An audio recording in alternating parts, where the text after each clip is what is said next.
The last witch hunter stood before the burning pyre, watching the flames consume his latest kill. He had hunted witches for years, but this time, something felt different. The fire whispered his name. The wind carried voices he did not recognize. And when he turned away from the smoldering corpse, a shadow moved. His own, but twisted wrong. The hunt was supposed to end here. But what if it was just beginning? The fire burned high, licking at the sky like a living thing, its embers dancing on the night air. The witch hunter stood before it, his face illuminated by the flickering glow. He had done this 100 times before. The cries, the curses, the crackling of flesh. It was all familiar. But this one felt different. The woman bound to the stake was silent. No screaming, no begging, no last-minute pleas for mercy.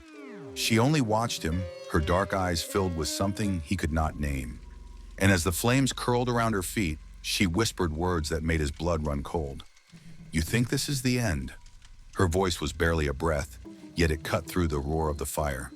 "You are part of us now." The flames consumed her, turning her body to black and bone. But her voice did not die. It lingered, slipping into the night like smoke. The hunter turned away, shaking off the unease that clung to his spine. A witch's tricks, nothing more. They always sought to curse him, to whisper their poison before they died. He had heard it all before. Yet as he walked away from the burning pyre, something felt wrong. His shadow, stretched long against the ground, did not move as it should. It twisted, coiling unnaturally, its edges shifting like liquid. He blinked, and it was normal again. The road was long and dark, the trees lining it gnarled and skeletal in the dim light. The wind howled through the branches, carrying strange whispers. He gritted his teeth, pushing forward. He was tired, that was all. A hunter's life was not an easy one. The cabin came into view, a small, lonely thing on the edge of the woods. He had spent the last 5 years moving from town to town, never staying long, always chasing the next hunt. This cabin was only a temporary rest stop, a place to sharpen his blade, gather his strength, and plan his next move. Inside, the fire crackled in the hearth, casting long shadows against the walls. He sat at the worn wooden table, pulling out his dagger. The blade was clean, untouched by rust, but his hands were not steady as he inspected it. He exhaled sharply. Then the whisper came. "Do you feel it?" His grip tightened around the dagger. He did not move, did not turn his head. It was a trick of the wind. "You carry us now." The whisper slithered beneath his skin, curling inside his bones. He stood abruptly, the chair scraping against the floor. His reflection in the blade caught his eye, and for a moment he did not recognize himself. His eyes too bright, too golden, a flicker of something inhuman. He slammed the dagger onto the table. Fatigue, that was all. He needed rest. The night stretched on, heavy and suffocating. Sleep did not come easily. When it did, it was filled with visions, burning bodies, shadows writhing, creeping toward him. A woman's voice whispering in his ear, too close, too knowing. "You are one of us now." He woke with a start, heart pounding. The fire had burned low, casting the room in deep, wavering darkness. His breath came short, sharp, a sound, a creak of wood. His hand went to his sword. The cabin door remained closed, but something had moved. His shadow, long and stretched against the wall, was not his own. It shifted. He rose slowly, his body tense, every muscle coiled. The shadow detached from the floor, rising, unfurling. It took shape, his shape, a perfect mirror, yet wrong. The edges of it wavered, flickering like the dying flame. And then it spoke. "How does it feel, Hunter?" His fingers clenched around the hilt of his sword, but he did not draw it. The shadow took a step forward. "You burn them, you destroy them. But where do you think the magic goes?" His pulse hammered against his ribs. "We are inside you now," the shadow whispered. "Every witch you've slain, every soul you've burned. You thought you were cleansing the world, but you were only feeding the fire." He could not move, could not breathe. His skin burned, his veins pulsed with something thick and unnatural. The shadow laughed, a dry, rasping sound. "Look at your hands, Hunter." He did, and what he saw made his stomach lurch. His fingertips were dark, his nails blackened like burned wood. The veins beneath his skin pulsed with something other than blood, something deep and gold, something alive. Panic flared in his chest. He lunged, his sword cutting through the air, but the blade met nothing. The shadow twisted, dissolving, reforming on the other side of the room. It grinned. "You cannot kill what you have become." His breath was ragged. He stumbled back, hitting the table. His own reflection in the window stared back at him, golden eyes glowing in the darkness. "No," he muttered. "No, this is not real." The shadow cocked its head. "Deny it all you want. But tell me, Hunter, when was the last time you felt truly human?" His mind raced, searching for an answer, but the memories blurred. How many witches had he slain? How many times had he stood before the fire, watching their bodies turn to ash? The faces blended together, the deaths, the hunts, the towns. Had he ever left the hunt? Or had the hunt become him? A sound broke through the silence, the distant toll of a church bell. Dawn. The shadow stepped back, merging into the darkness, its voice trailing after it like smoke. "You will see the truth soon enough." The sun crept over the horizon, its light piercing through the cracks in the walls. His shadow lay still at his feet, normal once more. But he knew something had changed. The village would be waiting. The hunt was never over. He picked up his sword, sliding it back into its sheath. His hand still trembled. He stepped out into the morning light, but the warmth did not reach him. His shadow stretched long against the ground, and for the first time, he felt afraid of it.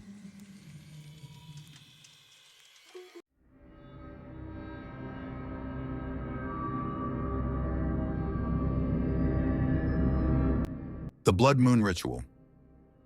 We thought it was just a legend until we saw the fire burning at midnight. By then, it was too late to run. It started with an invitation. A single piece of parchment, old and crumpled, slid under my apartment door. The paper smelled of damp earth and something metallic, something like blood. There was no sender, no address, only a single sentence written in jagged, uneven handwriting. "Come to Blackwood Forest on the night of the blood moon. Witness the ritual. Join or be taken." At first, I thought it was a prank, a sick joke. But when I mentioned it to Daniel, his face went pale. He had heard of these invitations before. People received them, and then they disappeared. That should have been enough to make us stay away.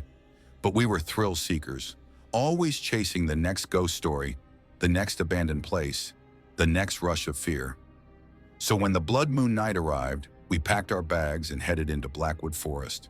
The deeper we went, the quieter the world became. There were no birds, no wind, not even the rustle of leaves. It was as if the entire forest was holding its breath. Then we saw the fire. It was massive, far too large for a simple campfire.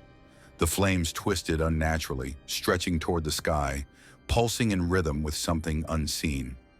Around the fire stood figures, their bodies draped in long, tattered cloaks. Their faces were hidden, but their heads moved in slow, synchronized motions, as if listening to something we couldn't hear.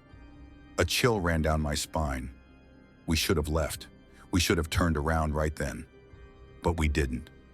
One of the figures lifted their head. A mask covered their face, smooth, featureless, except for a carved symbol in the center of the forehead. Their voice was hollow, distant, like it was coming from somewhere far away. "You have come. Now you must choose." We didn't understand what they meant until they dragged a woman into the clearing. She was bound at the wrists and ankles, her mouth gagged with a dirty cloth. Her eyes, wild, desperate, pleaded with us. "The moon is watching," one of the figures said. "She must be fed." A dagger gleamed in the firelight, long, jagged, stained with something dark. Rachel gasped. "This isn't real," she whispered. "This has to be some kind of sick game." The masked leader tilted their head. "A game!" Their voice barely carried over the crackling flames. "Do you wish to take her place?" Rachel stepped back. No one spoke. No one moved. The dagger came down. The woman's scream never finished. The moment her blood touched the dirt, the fire roared higher. The ground trembled. The air became thick, suffocating. Above us, the blood moon glowed brighter, pulsing like a beating heart. Something shifted inside the flames. A shape, tall, twisted, wrong. It had too many limbs, bending and stretching in ways that should have been impossible. It had no eyes, no face, but I knew it was looking at us.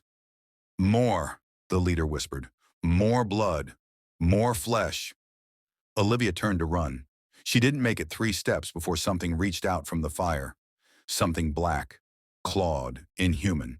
It wrapped around her ankle, yanking her back with terrifying force. Her scream was cut short as she was pulled into the flames. She was gone. Daniel grabbed my arm. "We have to go. Now!" We turned and ran, but the trees had changed. The path we came from was gone. No matter which direction we ran, we ended up back at the clearing. The fire still burned. The figures still chanted, and they were smiling. Marcus was the first to snap. He bolted into the darkness, ignoring our shouts. A scream, a wet, tearing sound. Then silence. Rachel trembled, staring into the fire, whispering something under her breath. Then, without warning, she stepped forward. "Rachel!" I grabbed for her, but she didn't stop. She walked straight into the flames. The chanting stopped. The fire turned black. The thing inside, it laughed. The figures turned toward us. The leader lifted their hands and removed their mask. It was Marcus. His skin was stretched too tightly, his eyes black, void-like. His lips curled into something that might have been a smile. "Welcome home," he said. The last thing I remember is falling into the fire, into the darkness, and then waking up. I was in my bed, no burns, no pain, just a whisper in my ear. "The moon will rise again, and so will you." A knock at the door. I already knew what was waiting for me. A crumpled, weathered invitation. "Come to Blackwood Forest on the night of the blood moon. Witness the ritual, join or be taken."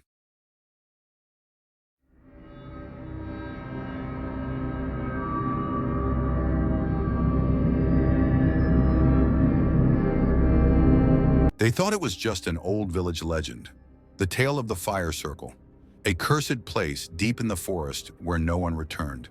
But when a group of travelers takes a shortcut through the woods, they find themselves trapped inside a burning ring of fire. A fire that doesn't burn the trees or the ground, only the flesh of those who dare to cross it. As the flames rise higher, something ancient and hungry stirs within the inferno, whispering their names, one by one. Full horror story, trapped in the fire circle. Chapter 1, The Shortcut.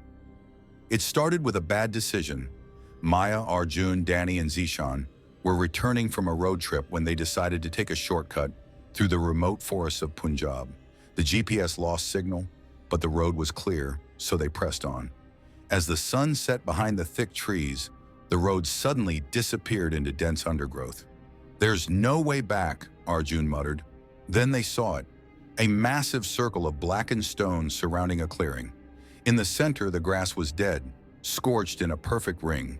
It looked ancient, unnatural. Chapter 2, The First Sign. Zishan, always the daring one, stepped forward. The moment his foot touched the burnt grass, the air changed. A crackling sound erupted around them, and flames shot up, forming a towering wall of fire. It stretched high into the sky, enclosing them in a ring of burning doom. Maya screamed. Arjun grabbed his phone, but there was no signal. Donnie rushed to the flames, but the heat was unbearable. It wasn't ordinary fire.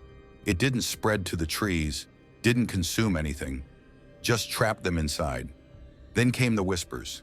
A voice, hoarse and dry like burnt wood, spoke their names. Maya, Arjun, Danny, Zishan. Zishan turned pale. "Did you hear that?" Danny clutched her stomach. "It's coming from inside the fire." Chapter 3, The Markings. As they looked around in horror, Maya noticed something carved into the blackened stones. Old symbols, strange and unfamiliar. But one thing was clear, a pattern of 5 figures, 4 standing, 1 lying down, lifeless. Arjun's voice trembled. "It means one of us won't make it out." Then the temperature dropped. The fire roared, but a cold presence slithered through the air. Shadows formed within the flames, twisting, shifting, taking shape. A face emerged, hollow eyes, a skeletal grin. The spirit of the fire circle had awakened.